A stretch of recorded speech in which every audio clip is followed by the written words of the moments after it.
Welcome back to Canada's Blonde Moment. Hey everyone, TJ here with Canada's Blonde Moment.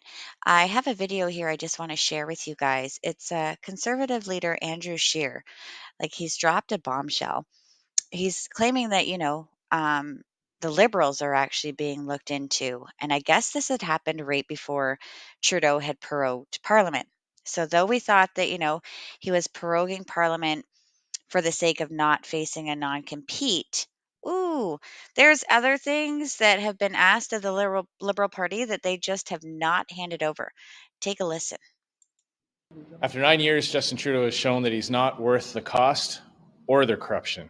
The Speaker has just recently ruled that all House business, all government business must be put aside while members of Parliament consider Liberal corruption.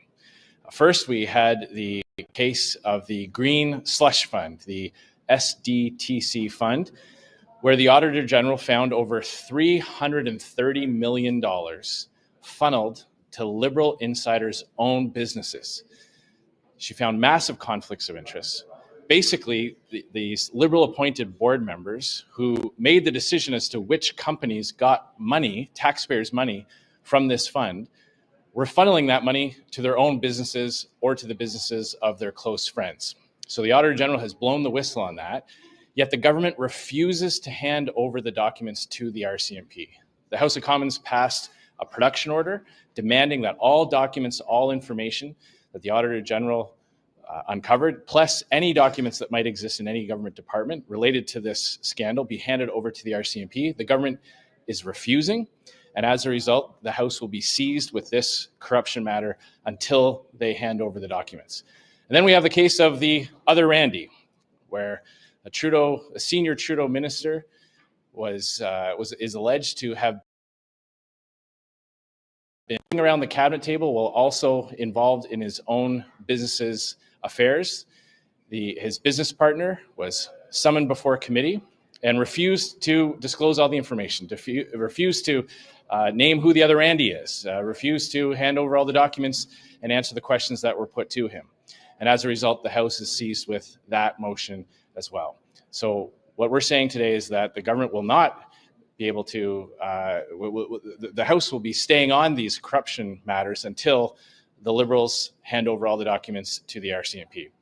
While Canadians are suffering with the cost of living crisis that Justin Trudeau caused with his runaway inflation, while millions of Canadians are visiting a food bank for the first time and young Canadians are giving up on the dream of home ownership as housing costs have doubled under the NDP Liberal government, it's clear once again that the Liberals will always stop and enrich their friends while they impoverish Canadians. Like what's this going to look like, and how long is this going to go on? So the Speaker has ruled that the parliamentary that Parliament's rules were broken in this Liberal cover-up. The House of Commons demanded these documents be sent to the RCMP so that the RCMP can determine whether or not there are criminal charges warranted because of this corruption. The government refused to comply with this long-standing power that Parliament has to hold governments to account. And by doing so, the Speaker has now ruled that all government business must be put aside until the House deals with this corruption motion. It's really up to the government to determine how long that will take, but it's clear that they're willing to go to extreme lengths to cover up their corruption, that they're willing to put the business of Parliament off to the side just to protect Liberal insiders. Liberal-friendly appointees to this board funneled money to their own companies. That's taxpayers' money. And while Canadians are paying higher carbon taxes, higher prices at the grocery store, higher mortgage costs with high interest rates, Liberal insiders stopped and enriched themselves. It's never been so good to be a Liberal insider. It's never been so tough to be a hardworking Canadian.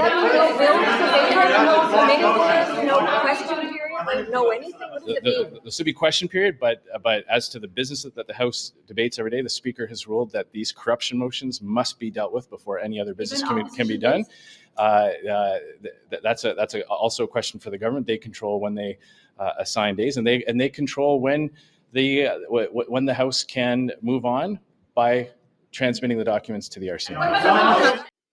I don't know, guys. What do you think? Are the Liberals finally going to have to be completely transparent in all of their spending?